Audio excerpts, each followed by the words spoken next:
For all of my high performers out there, okay? All my high performers, when I said high performer, you know who you are. Your little hand just went up of like, yep, that's me, right? So, all my high performers who are performing on the outside, but on the inside, you're suffering. This show is for you today. You're listening to the Happy Productive Podcast. I'm your host, Jennifer Dawn, business coach and founder of Freedom Builders. If you're ready to slow it on down and stop grinding, do the inner work that makes outer success inevitable, and build a soul-aligned, not soul-sucking, business and life that feel amazing and overflow with ease and joy and happy productivity, you're in the right place. If you'd like to learn more, just hop on over to my website, jenniferdawncoaching.com. That's it. Let's get into today's episode. Hey, everybody. Welcome to a new episode of the Happy Productive Podcast. This is Jennifer Dawn, and I am your solo host today. Yes, you get just me on the show, but that's going to be a lot of fun, and I'm looking forward to it too, because today we're going to talk about a topic which is near and dear to my heart. And so for all of my high performers out there, okay, all my high performers, when I said high performer, you know who you are. Your little hand just went up of like, yep, that's me, right? So all my high performers who are performing on the outside, but on the inside, you're suffering. This show is for you today. Now, take a breath, take a moment, breathe in, because that suffering on the inside, that's the part that I really want to sit with today. And the only way that we can sit with it is if we are willing to be honest about it. And I speak from experience here that for many, many years of my life, I was not willing to be honest about it. In fact, I did everything except be honest about it. I mean, and when I say I did everything, I mean productivity, mindset, positive habits. Look at me. Look how, great I'm doing it. Heck, I'm a coach. I've helped thousands of other people through all of their stuff. And the truth of it is that for most of that time, I was very quietly suffering on the inside. And I also can speak for probably 90% of the clients that I now work with, they too are suffering on the inside, but we're all working so hard to put this face on for everybody else and make sure that everybody else is okay, right, in our lives. But this episode is just for you, just for you, okay? Not for anybody else. We're going to put all of that stuff down. And I just want to sit with you and what's truly going on inside of you. Now, on the outside, I have a great bio. Maybe some of you have read it, or if you work with me now, wonderful. Or if you've been listening to the show. So I started my first little business when I was 8 years old. It was an apple stand because I thought a lemonade stand was so yesterday. And I made a little apple stand in the front yard of my grandparents' chiropractic office, and I would spend summers with them. And I loved my little apple stand. I love the idea that I could have an idea. I could see the apples going to waste on the ground, patients walking in and out of the office, and a perfect opportunity. And I could see that opportunity, do a little bit of work, and set up a stand, make a sign, and begin selling apples. I sold 3 apples for a quarter, and I still remember the feel of those shiny quarters in my hands. And it was just such a beautiful thing to have this idea, do a little work, and then it turned into money in my hands. And love that, love that, love that. I went on when I was 23 to start my first software company. I didn't really know how to run a business. I just felt like I could do it better than what I had seen in the competition. And I'd worked for several companies in that industry, and I grew that business from nothing. My sales were $300 the first year to 7 figures. And this was many, many years ago, back in the day when 7 figures was a pretty huge accomplishment, especially for a female. And so from there, I went through a divorce. I sold my software company and I bought a log home company because I lived in Montana. It made sense when you live in Montana, that makes sense. and I wanted to do something different. I was tired of the software industry. And what I didn't realize is that the company that I bought, the previous owners had just really run it into the ground. And then the real estate market crashed that year. And so I was so excited to like have this new company. It ended in failure a year later. I went from being cash rich to having no cash whatsoever. And in fact, being $178,000 in debt. I will never forget that number, and just really lost my love of being an entrepreneur. I was very, very distraught over this business loss. And so I ended up going into corporate, and I took a job all the way across the country. I moved my kids, horses, dogs, the whole family across the country and took a job in corporate. And for the first year, it felt like a dream. I was like, oh my gosh, this is what I'm supposed to do. Another software company. And then that also took a turn. The environment in corporate was so toxic. The morals of the owner of the company was, again, so toxic. And it was really just not in alignment with who I am as a person. And so left corporate, went back out on my own, and again was just like, what am I going to do? Now, while I was in corporate, I want to be really clear. I worked for a $54 million manufacturing firm, and I was the software division president. And for my division, I grew my revenues from six figures to multiple seven figures in under 2 years. And that's a pretty significant accomplishment, again, on paper, but on the inside, I was suffering. I was suffering. The first year, it felt like, oh, okay, I've got this all together, but I actually didn't. I was going through, again, another divorce, a second divorce. Yes, it pains me to even say that. And it was really ugly what was happening at home on the home front. And I was with a man who was very, very abusive. And it created so much just trauma and drama and all of these things. And I felt so much shame because how could I have done this, right? How could I have gotten myself into yet another bad relationship? And so I left. I went and spent a couple months with my sister in North Carolina. And from there, I'm like, what am I, how am I going to figure out what I'm going to be when I grow up? And so I ended up meeting a new guy and we relocated to New York. And when I got to New York, I didn't know anybody, anything, have any family, friends, did not have any idea what I was going to do. And so I ended up going to a networking meeting in New York City. Now, I don't live in the city, I live north up in the Catskill Mountains. And I have horses. I need fresh air and country. I don't do the concrete jungles very well. But I went into the city to this networking group and I was absolutely terrified. I did it anyway, and I ended up meeting the founder of this networking organization. And a few weeks later, she offered me a position within her organization.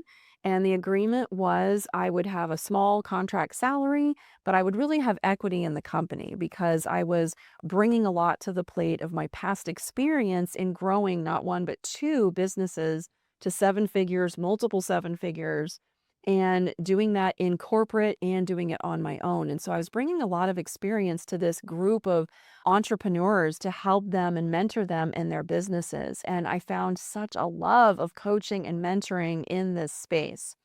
And about a year and a half, 2 years into it, I made a big mistake. I didn't get our agreement in writing. And my partner ended up screwing me over. She just, when it came time, I was like, hey, I've tripled the revenues. I've put structure into this organization. Things are going really, really well. And I'd like to get that agreement, finalized, my equity in the company. And she just started making excuses about, oh, the contract is here and I forgot it there. And my husband pointed out to me, he was like, she's using you. And I did not want to hear that at all. And it's crazy because I had a terrible ear infection at the time. And I hadn't had an ear infection since I was, a very small child. It's not something I normally have or have had since. But I didn't want to hear the truth that she was using me, and she truly was using me. And so I ended up resigning. I was absolutely devastated and heartbroken. It was my mistake that I hadn't gotten our agreement in writing. Yes, I realize that. Now, as part of my coaching, I make sure we always get everything in writing. But here's the flip side, the good side of it is that all of the women that I had been coaching and mentoring, a handful of them wanted to continue working with me. And they did, and we did. And so my coaching practice was literally born overnight through this devastating heartbreak. And since then, I've been going strong. And this was well over a decade ago. I think at this point, I've been coaching for 12, 13 years. And having my own coaching practice and doing this work is absolutely what I'm meant to do and what I'm here to do. and what I love doing. It was interesting, though, that even about a year into my coaching practice, I found myself questioning it and being like, I never grew up going, "Hey, I want to be a business coach." I grew up, and as I got into technology and software, like having my own software company, being the president of a software company, like, yeah, that felt like the bomb to me. Like that made my little ego kind of light up.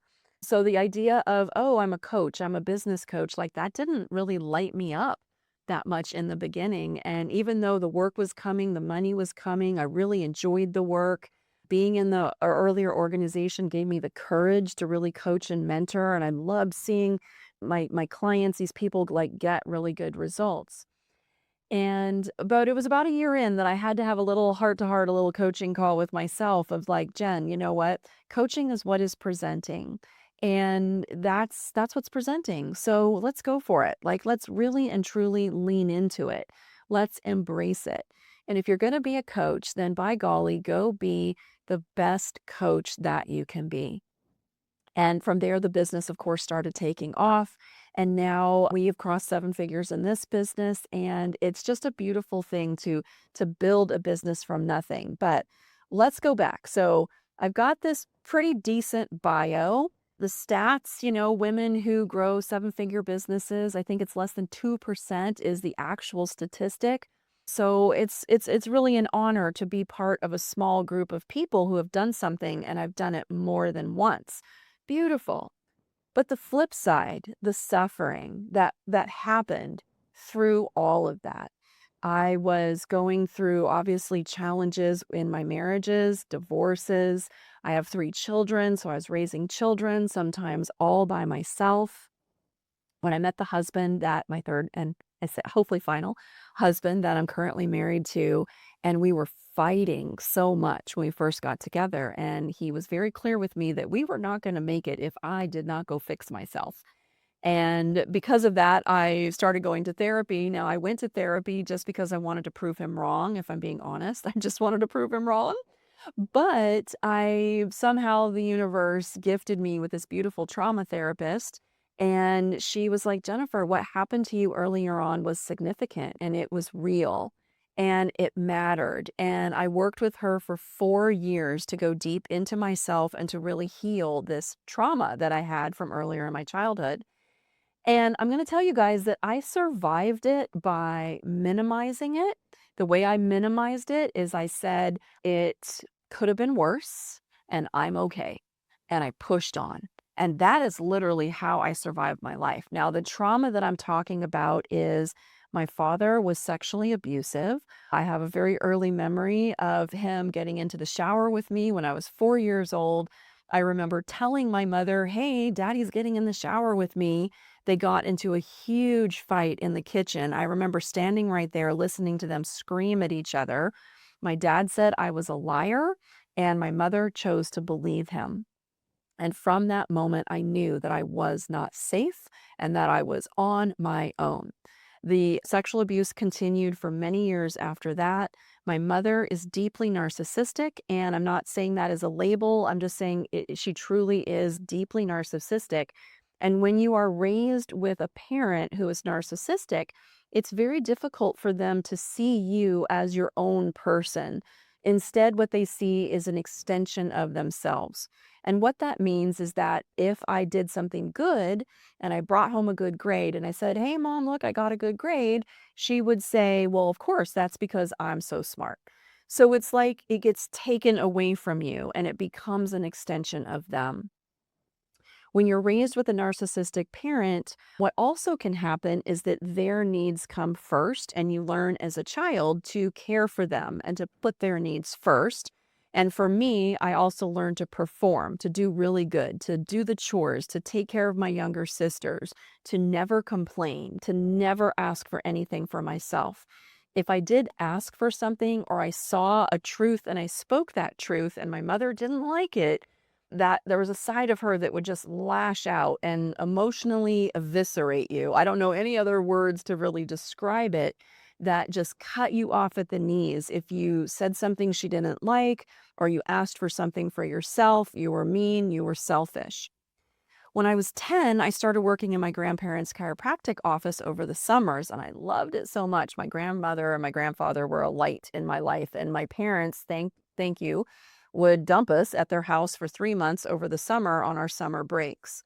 And so while I was living in this very chaotic, dysfunctional home life, I was in 13 different schools before I hit 7th grade because my parents were together, apart, married, gonna get divorced, all of the stuff was going on.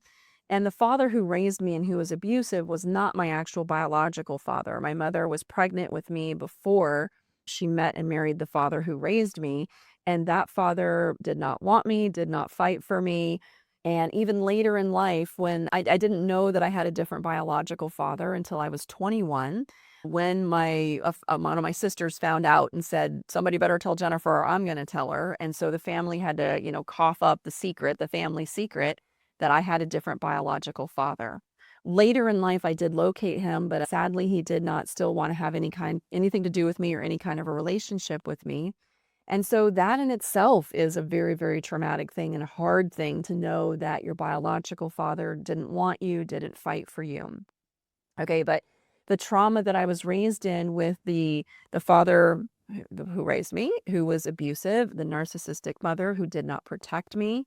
I remember there was a time my mother was very religious, and so we always went to church.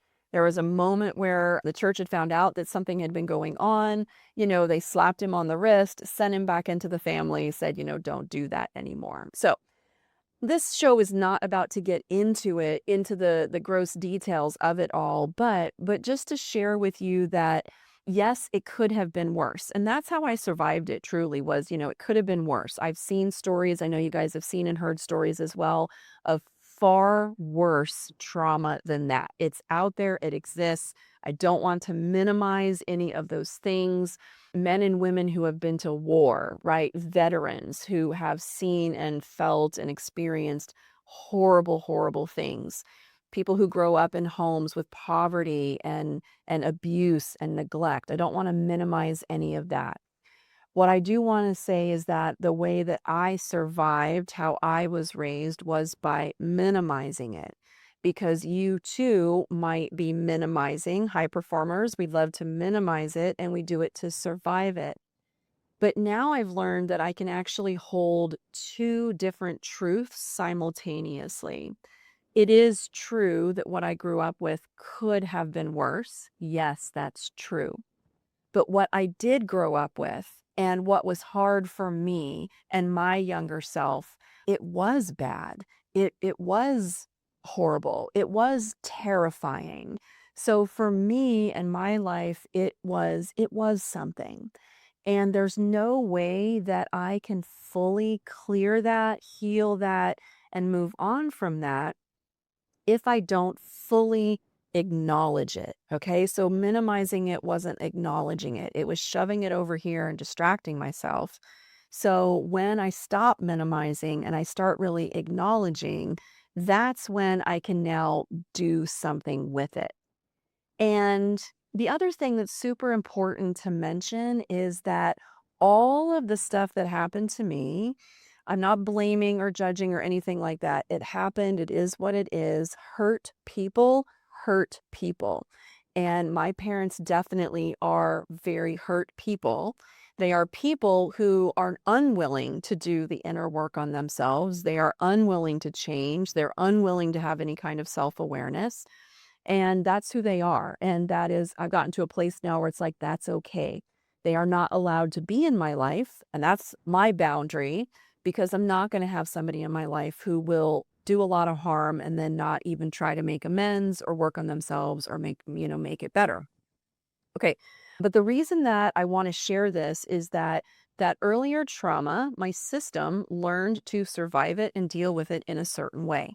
And some of the ways that it learned to deal with it was putting everybody's needs before mine and my needs last, to overwork and overperform. I'll do more, right? So that I stay safe. I keep these adults happy. The adults in my home were not regulated adults. They were very dysregulated. So I had to always be on high alert. If something was wrong, I would step in, make it better. I remember later when I was in high school, like really being like almost like a therapist for my parents because they would both give me, all the drama, all the here's why she's terrible, here's why he's terrible. And I was just trying to keep the peace and like keep them both calm. But it was a lot of heavy, heavy weight for me to carry. Because I'd been in 13 different schools and moved around so much, when I finally landed in high school, thankfully, I went to all 4 years of high school in the same place.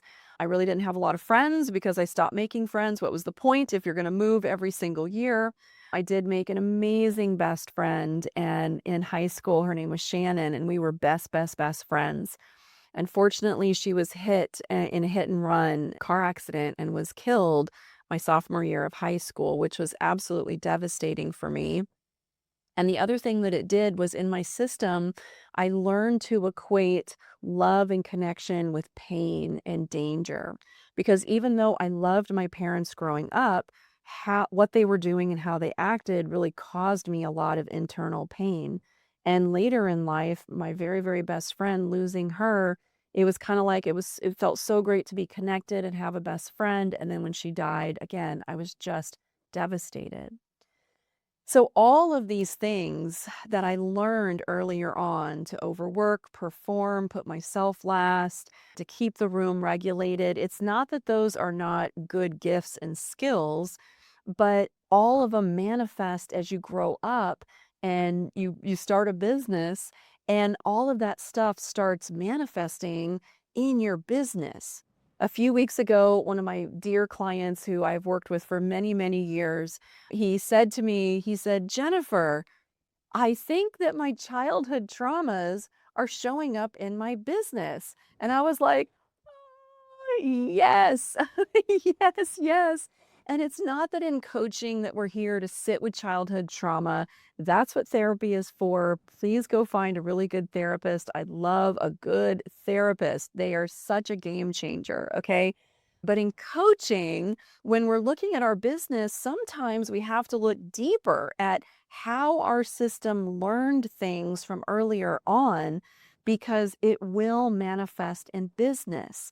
So, overworking, if you've ever tried to slow down or you say, I want to work less, I did this for years. I want to work less. I want to have more ease and flow and joy in my day. And yet, I would maybe back off for a little bit and then I'd find myself working even longer hours, 10, 12 hours days for a decade or more, because I did that in my previous businesses as well, right? And I would try to slow down, but it just would not work. Or putting everybody else's needs before your own. What happens is you start to get a little bitter and you start to get a little resentful when you do not ever put your needs first. But what happens is that when if your system learned that putting people first is not safe or it's dangerous, it does not matter what strategy, tactic, habit, willpower, mindset, think another thought, all of that stuff that you throw at it, you might get a little bit of traction, but you're not going to get real deep shifted change. You're not going to get behavior at the root level shifting until you actually look at the root level. So even though I went to 4 years of trauma therapy, I've read numerous books, numerous courses, and guys, I'm the one, like if I start the book, I finish it. And I don't just finish it, I really listen and embody and practice and do the things that the author, the speaker, the coach is telling me to do. I really take all this stuff to heart. But it's only been in the last couple years that I've really discovered these deep rooted patterns in our nervous system. And I honestly don't know after how many years of all of this that nobody ever very clearly said to me, Jennifer, your nervous system learned some safety rules of like, this is how you navigate the world to stay safe.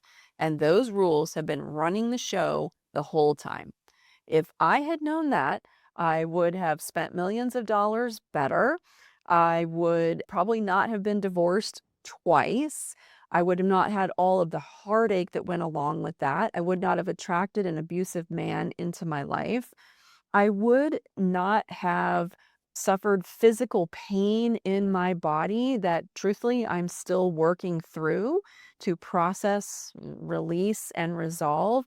All of those things would not have happened if I had just understood those safety rules down below and if I had acknowledged that I was suffering. And there were times, of course, where I felt it. I felt the suffering, like it was just so hard. And why did things have to be so hard? But, out there in the world, it's like, oh, this is what business is. And, business is tough, but you got to be tougher. And all these ways that we learn to navigate as a business owner. And it's not that any of that stuff isn't good. It is good. It's just surface level. So surface level, I'm talking about being up in your head, navigating through the day, thinking your way through everything, think a different thought, reframing, right? Something shitty happens and you're like, "Oh, I'm going to spin this into a lesson." And I was brilliant at that, by the way. I'm spinning it into a lesson so I feel better. But the problem is, I just jumped over all of that emotion that was in there from whatever happened that made me feel. And I don't want to feel. I don't want to be connected to my body. I don't want to feel. That doesn't feel safe either. What feels safe is to think, right? Think, think, think. Make a million decisions a day, be ahead of everybody, read the room, all of that. And it's not that thinking is bad. None of it's bad. It's just surface level. So when I started making these shifts and I started going deeper into my body, which by the way, that's where the real wisdom, insight, intuition, all the good stuff really lives down here. It doesn't necessarily live above the neck. Now, as I started going deeper, I started tapping into something so much deeper and I started understanding it's these safety rules that are really and truly causing me so much suffering because while those rules were necessary when I was growing up, I'm a grown up now. I'm an adult and they are now outdated. Now, reshifting them, repatterning them is no easy task. And in fact, all of the mainstream stuff on like, force it, think a new thought, like all that stuff actually has the opposite effect when you're working deep at the system level. You have to slow down. And I don't know about you, but slowing down felt like death to me. If I slowed down, man, oh, I could not do that. Now slowing down is everything. I love to slow down. I could probably have my whole coaching practice just built on two words: slow down. But I had to create safety in slowing down in order to be able to do that. So, I guess with this show, and you guys, please give me a little grace and forgiveness here. If this is not scripted, this is just me speaking from the heart and speaking to all of my high performers. I know you're out there, but I also know that you're suffering. And it doesn't mean that you had to have terrible trauma. Maybe you did have trauma. Whatever happened, happened. But it was important to you and younger you who was developing, and if that stuff is still with you, I just want you to know that there is hope, there is help. Like you can absolutely live a beautiful life without all of that. You can slow down. You can lead from a deeper place. You can address these safety rules. You can repattern them. You can create safety for yourself, and it's a safety of your choosing, not something that happened to you so many years ago. But it does require a willingness to look at yourself, to sit with yourself, to go inward, to get curious. What's really going on under the surface? And the way that I really started doing this kind of work was I noticed that my intention and my behavior were not lining up. And what I mean by this is I'd set an intention, right, to hit a revenue goal or lose weight or, have this ideal relationship. And then I would show up and do other things and it would just like kind of sabotage it a little bit. And it was those safety rules, right? It is difficult to have a successful business when you're overworking, when you're not trusting the relationship, when you're micromanaging because you're trying to control everything. Like it's really hard to have a successful business when all those things are going on. And I was aware of the behavior that was going on, but I didn't have the tools to really change it at that core level. So if those kinds of behaviors are plaguing you, right? You try to slow down, it doesn't work. You try to rest, but you feel guilty. You try to work fewer hours in a day, but you just still seem to stay super busy. You notice that you're micromanaging. You find yourself saying, "Oh, I'm the only one who can do it right. It has to be me." If you find these kinds of things happening, right? If you find yourself knowing you need to hire, but everybody you hire just doesn't work out and they're just not the right person, and oh, it's so hard to find somebody these days. Like all of that kind of stuff, if it's repeating, if you keep hitting that same revenue ceiling, if you undercharge, overgive, give too much away for free, like if any of this sounds familiar and you've tried to change it and it hasn't worked, that's because the problem doesn't live at the surface level. It lives deep. It lives within your system. And if you're not looking there, you're never going to find it. Okay. That's what I really want to share in this show is that I get it. Those of you who have tried all the things, you've read the books, you've done the work, but it's like you still have not, let's be honest, you still have not been able to shift that behavior to a place where it just becomes who you are. Okay. And if you find yourself collapsing at the end of a day, if you find yourself just surviving a day, all of those things are normal, natural. I did not say they were comfortable or fun, but they are all preventable with the right coaching, with the right approach, with the right tools. And again, I'm just here to share my own story so that you guys know this isn't stuff I learned in school. This is stuff I learned in the school of hard knocks, learned for myself, healed for myself, and it's absolutely possible. I know it because I'm helping so many of our clients do it. So if the show resonates with you in any way, if you're a high performer, but you're also suffering on the inside, let's do something about it. Okay. Let's do something about it.